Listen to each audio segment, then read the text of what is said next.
Welcome to Apex Philosophy, the perfect place to find motivation. Be sure to subscribe and listen every day so you can become your best self. Please like and share the video to help inspire others. How to deal with anxiety according to Sadhguru. Anxiety is one of the worst problems society is facing right now, and it has only gotten worse since the pandemic. What do we do in the face of all this uncertainty? Sadhguru has some wise advice for us. He is a spiritual leader, and today will share his best teachings on how to calm the mind, body, and soul. To combat anxiety, we must first understand it. Just like in a war, in order to defeat your enemy, you must understand them. If you know who they are and what they are about, you will discover how to conquer them. This is also true for things like anxiety. So we should ask ourselves, what is anxiety and how do we overcome it? By definition, anxiety is a feeling of fear. It comes from thoughts of the future, potential problems, and the repercussions of something that could go wrong. For example, you might feel anxious before taking a test. Worry that you might fail, your palms begin to sweat as you see the exam paper being passed from one person to the next. Another example could be dreading going to a staff meeting. You might think, why did they call for a meeting all of a sudden? Am I going to get laid off? Sometimes anxiety comes from irrational thinking. Fueled by emotions, your mind can go into overdrive. Your mind is a powerful supercomputer that you can use to do great things, but if you do not learn to control it, you may find yourself in a state of panic. This state of panic activates our body's survival mechanisms. The most primal parts of your brain have trouble figuring out what is a real threat versus what is an imaginary one. So it activates an automatic physiological reaction in your body, often referred to as fight, flight, or freeze. This system helps you handle a potential threat. The trouble is the adrenaline and the cortisol lower your cognitive brain function, hinder digestion, and increase your heart rate, pushing blood away from unnecessary bodily functions and into your muscles. These real or potential threats cause stress and anxiety and manifest with physical symptoms. You may feel dreadful and uneasy. It may cause you to sweat. Some people will feel restless and tense, and it can be accompanied by rapid heartbeat. You may even find it difficult to breathe.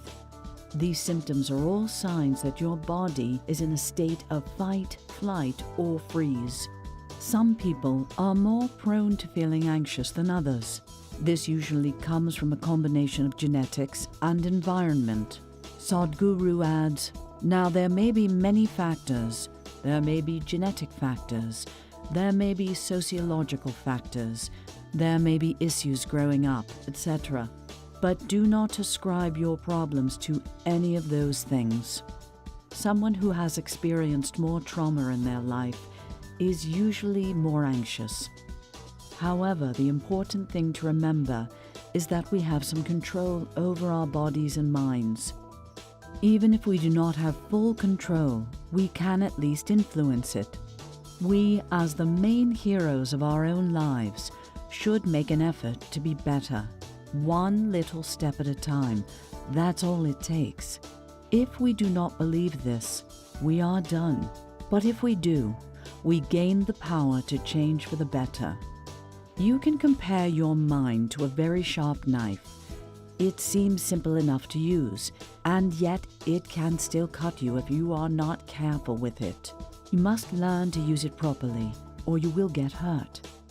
Many people get hurt and blame the knife. They get anxious and they try to dull their feelings with prescription drugs, alcohol, or other substances. This is like dulling the knife. What good is it now? This is like cutting out half your brain. You'll be quite peaceful, but what good is walking around with half a brain?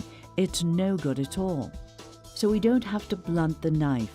We just have to have a steady hand. We don't need to remove half of your brain. We do not need to dull the knife. We just need to learn how to use the knife, our mind, properly. You need to do inner engineering through yoga and meditation. The word yoga literally means union. The first form of union is namaskar. Your right and left are called pingala and ida in yoga, the masculine and feminine within you. Just put it together. Sit calmly and put your palms together. Then look at something that really matters to you. Maybe a picture, maybe the sky, maybe a cloud, maybe a tree, maybe a person, maybe a child, an animal. It doesn't matter what. Just look at it. Do this for 10 to 12 minutes at a time. Practice this simple ritual daily, and you will see half of your anxiety starting to fade away. You simply cannot force the anxiety to go away. Even a simple cold does not go just because you tell it to. Go. So let's not get into this fanciful state of surrendering. You also cannot tell yourself to just calm down, because sometimes invalidating your own feelings would give rise to more anxiety. The mere fact that you are telling yourself to calm down means that you are not yet calm, which contributes to even more stress. Your body stores all this stress, so you must find a way to release it. This simple meditation will replace the fear and fill you with gratitude and hope. Sadhguru says that nobody knows what surrender is, because when it happens, you will not know it has happened. In the context of anxiety, surrendering often equates to slowly becoming calm. However, the process of getting there may be more complicated for a variety of reasons. For example, other things or other people might keep distracting you, which becomes problematic. You may feel anxiety during class when the teacher calls your name. You may also worry about going to school because you think you might fail a class. Sometimes these thoughts only weigh so heavily because we keep thinking about them. We lack the proper concentration to redirect our thoughts away from them. You see, no matter how you tell yourself to calm down, you will never be in a calm place until you concentrate your energy on the right things. It's like telling someone to build a skyscraper and only giving them a hammer. The system is too sophisticated. It's a phenomenally complex machine. No matter what you do, you can't build that skyscraper with just a hammer.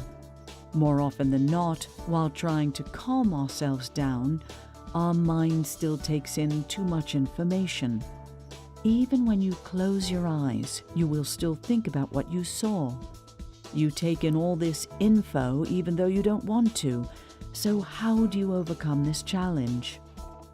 One needs to pay a certain level of attention to be able to use it for what it's designed for.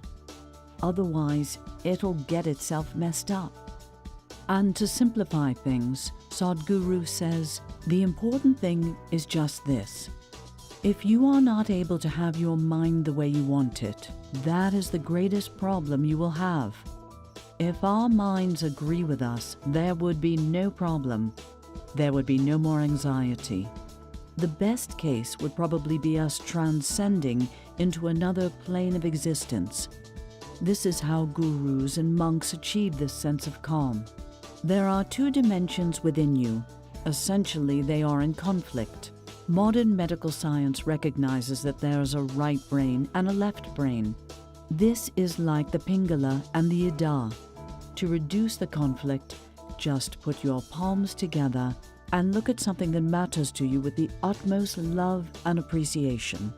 It could be your spouse. It could be your child, a tree, a dog, the sky, the moon, whatever. Every one of them is vital for your life. Whatever you can relate to, just by putting your palms together and focusing on gratitude and joy, recognizing how important they are to you, many things will change. Sadhguru compared human beings to carrots. What is the difference between a man and a carrot? Both are bodies, both are growing. At the end of the day, both are husks of their old self. Sadhguru says, a new human being is manufactured every day and grows in parts. Maybe today you won't grow a leaf, but tomorrow you'll see how much you can grow a branch. When the very source of creation is functioning within you, a new human being is constantly being created.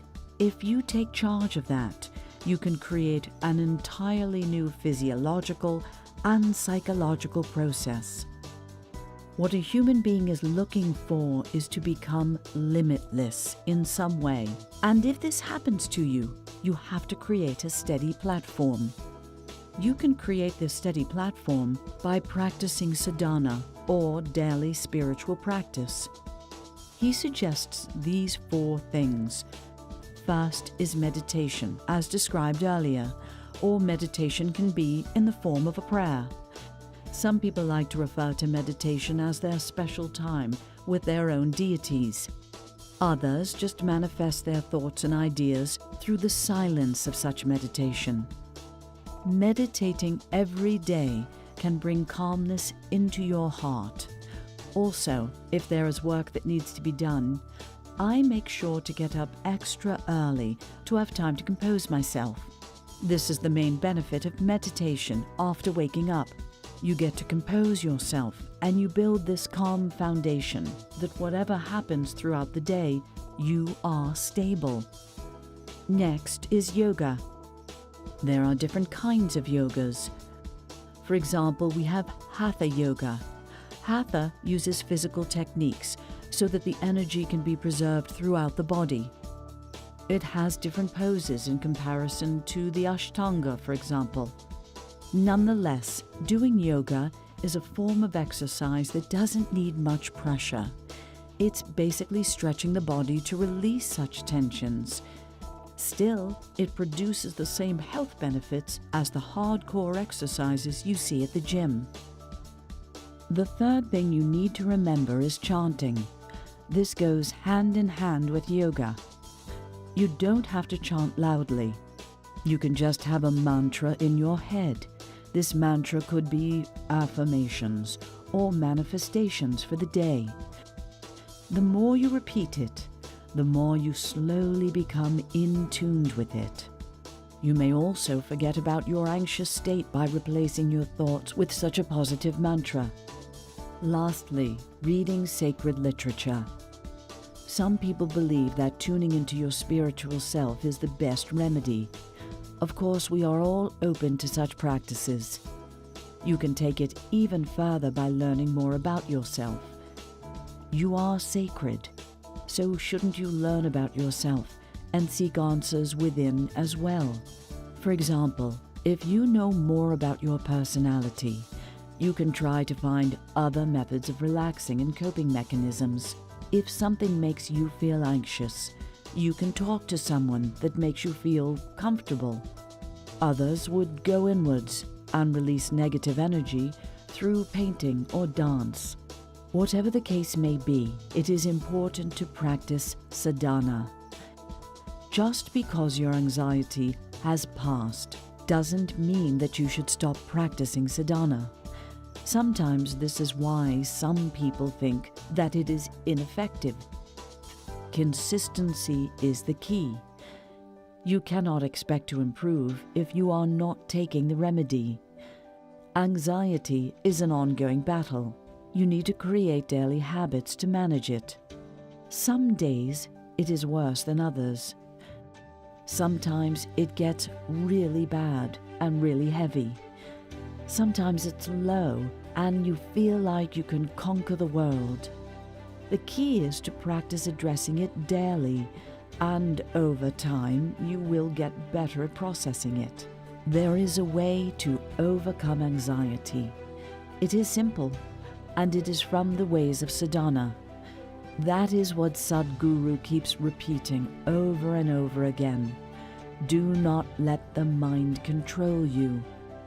Do not agree to be in that cage. Take the first step in trying to come out.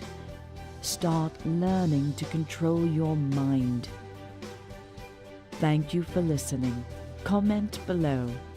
What are you going to start doing to improve your anxiety? Don't forget to like the video and subscribe, and we'll see you next time.